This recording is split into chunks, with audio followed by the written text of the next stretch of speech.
Estamos aquí con Irma Pineda, quien es promotora de los derechos indígenas. Bienvenida, Irma. Muchas gracias, un placer. Irma, acabas de estar en un panel aquí en Luxury Lab en donde hablaste de lo que es la apropiación cultural. ¿Nos puedes platicar un poquito acerca de lo que significa en la moda mexicana?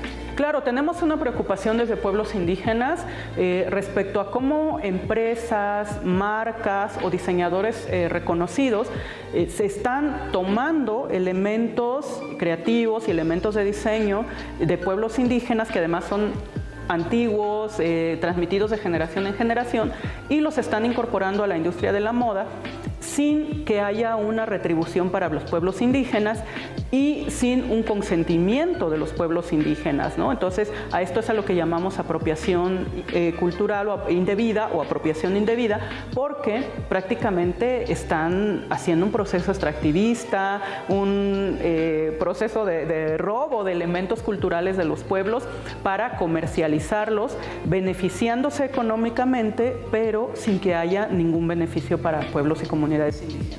¿Cuál es la diferencia entre inspiración y copia? Bueno, fíjate que es muy difícil poner estas fronteras o estas definiciones porque hay creadores que dicen, bueno, me inspiro en y usa algunos elementos, ¿no? Pero cuando estamos hablando de una copia o de una apropiación, es que está tomando los elementos del pueblo indígena o de la cultura indígena, pero las está poniendo en un contexto bien diferente, ¿no? Justamente acaba de suceder con una marca muy importante que toma un elemento de un pueblo, una vestimenta que es una vestimenta ritual, la transforma y la convierte en un elemento de pasarela. Entonces, esto nos resulta grave en el sentido de que termina ofendiendo también a los pueblos cuando se descontextualizan, pero le llaman inspiración, ¿no? Y es grave, ¿no? ¿Y qué se está haciendo legalmente para evitar esto? Pues se han buscado mecanismos. Una es insistir con la OMPI, que es la Organización Mundial de Propiedad Intelectual, para que diseñe mecanismos de protección a la propiedad colectiva, porque cuando hablamos de pueblos indígenas, muchos de estos elementos que son copiados, que son robados, tienen que ver con propiedad colectiva, no individual, no personal.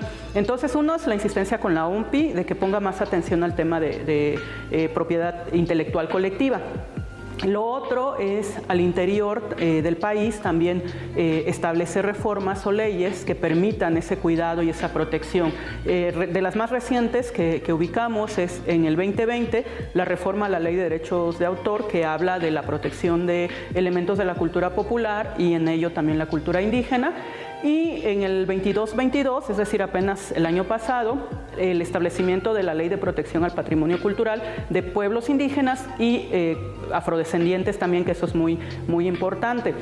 Claro, sabemos que las leyes no son suficientes porque mucha gente, muchas empresas, en aras de capitalizarse y de la economía, pues no respetan estas leyes. Y también el otro tema grave es que en las comunidades no se conocen estas leyes. Entonces yo creo que hay que hacer un gran trabajo de difusión de las mismas para que las mismas comunidades y pueblos tengan herramientas para cuidar su patrimonio cultural, y con las empresas, con diseñadores, con creadores o marcas, insistir en que haya un diálogo respetuoso, haya un diálogo equitativo y escuchar qué quieren pueblos y comunidades, ¿no? Que creo que en muchos lugares hay disposición de colaborar, de comercializar, ¿por qué no? La gente quiere mejorar su economía también, pero me parece importante establecer diálogos. Así es. ¿A dónde puede la gente buscarte o saber más de lo que estás haciendo? Bueno, yo estoy en redes como @IrmaYodo, por ahí me pueden encontrar, y estamos en Juchitán, Oaxaca también. Irma, muchísimas gracias. Gracias a ustedes y regresamos con más.